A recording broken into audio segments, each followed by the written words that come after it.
Independent विधायकों ने high court में याचिका दायर की थी कि हमारे रेजिग्नेशन को एक्सेप्ट किया जाए और उन रेजिग्नेशंस को हाई कोर्ट ही एक्सेप्ट कर ले, ना कि क्योंकि स्पीकर एक्सेप्ट नहीं कर रहे हैं। उस याचिका पर आज उच्च न्यायालय ने अपना फैसला सुनाया।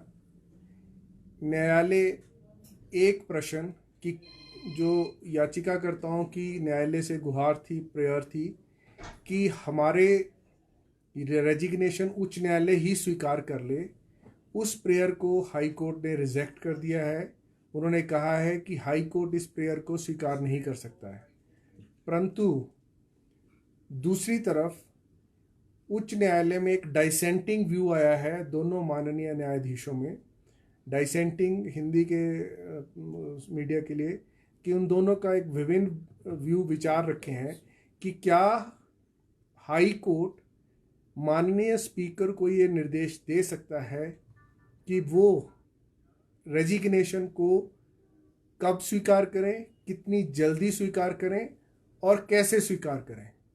तो जो माननीय मुख्य न्यायाधीश का व्यू है, उन्होंने अपने फैसले में जो न्यायालय में सुनाया, क्योंकि फैसला भी अपलोड नहीं हुआ है, परंतु उन्होंने अपने फैसले में ये सुनाया है न्यायालय में कि माननीय स्पीकर का जो पद है, जो पोस्ट है, वो बहुत उच्च दर्जे की संवैधानिक पद है।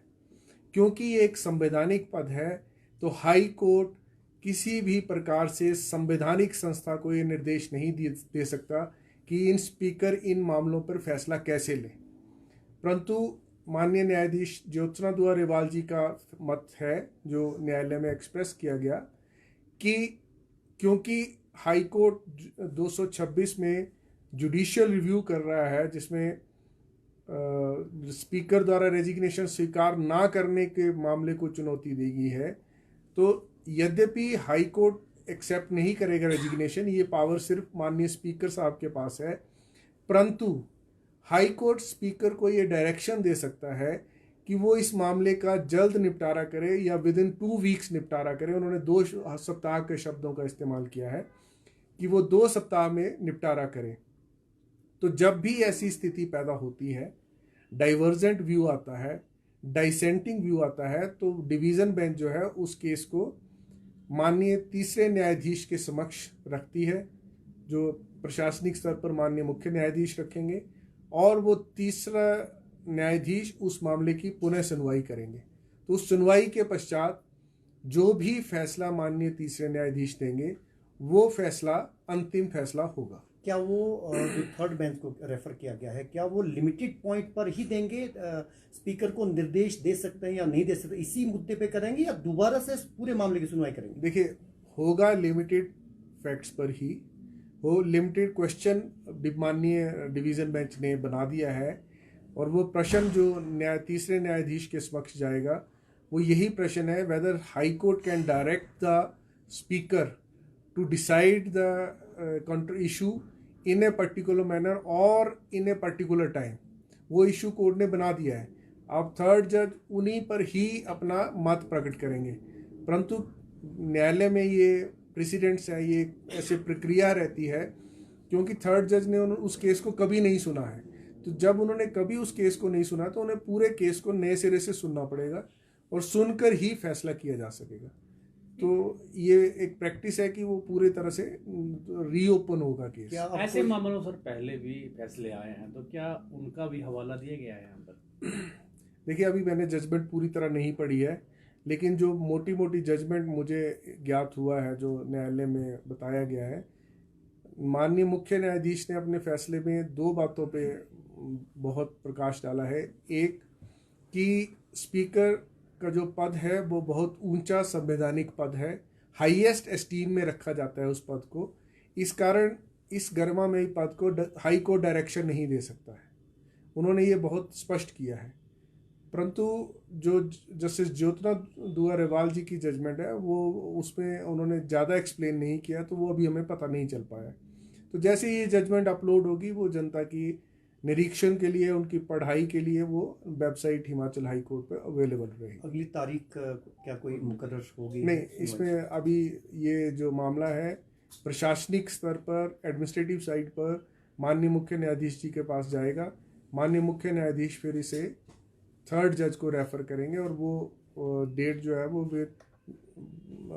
कॉज लिस्ट में वो मामला लगेगा, तब वो डेट आ जाएगी। क्या इस फैसले का क्या अब स्पीकर के पास जो याचिकाएं है ऑलरेडी है, क्या उन पे तो उनकी वो तो सुनवाई कर सकते हैं, इसका कोई उनकी सुनवाई पे तो कोई असर नहीं पड़ेगा? देखिए, ये बहुत संवैधानिक रूप से 3 इंडिपेंडेंट एमएलएज ने इस मामले को पेचीदा बना दिया है। अगर वो हाई कोर्ट को अप्रोच नहीं करते तो मेरा ये मानना है कि स्पीकर महोदय इस मामले पर तुरंत कार्रवाई कर रहे थे, क्योंकि उन्होंने जिस दिन हाई कोर्ट में वो डेट लगी उसी दिन की डेट उन्होंने पहले ही फिक्स की थी कि आप अपना जवाब दें, परंतु इस इन बिटवीन उस डेट को लगने से पहले उन्होंने हाई कोर्ट अप्रोच कर लिया। अब हाई कोर्ट में जब मामले की पूर्ण सुनवाई होगी तो स्पीकर साहब ने इन बिटवीन एक फैसला ले लिया था कि अब हाई कोर्ट के फैसले को आने देते हैं, उसी अनुसार अगली कार्रवाई की जानी उचित है। क्योंकि जब 2 संवैधानिक संस्थाओं में मामला चल रहा हो तो ये उचित होता है कि एक संवैधानिक संस्था उस पर पूर्ण रूप से अपना विचार प्रकट कर ले, ताकि जो दूसरी संवैधानिक संस्था है वो हारमोनियसली उस मामले को डिसाइड करे। अब फिर ये मामला लंबित है हाई कोर्ट में।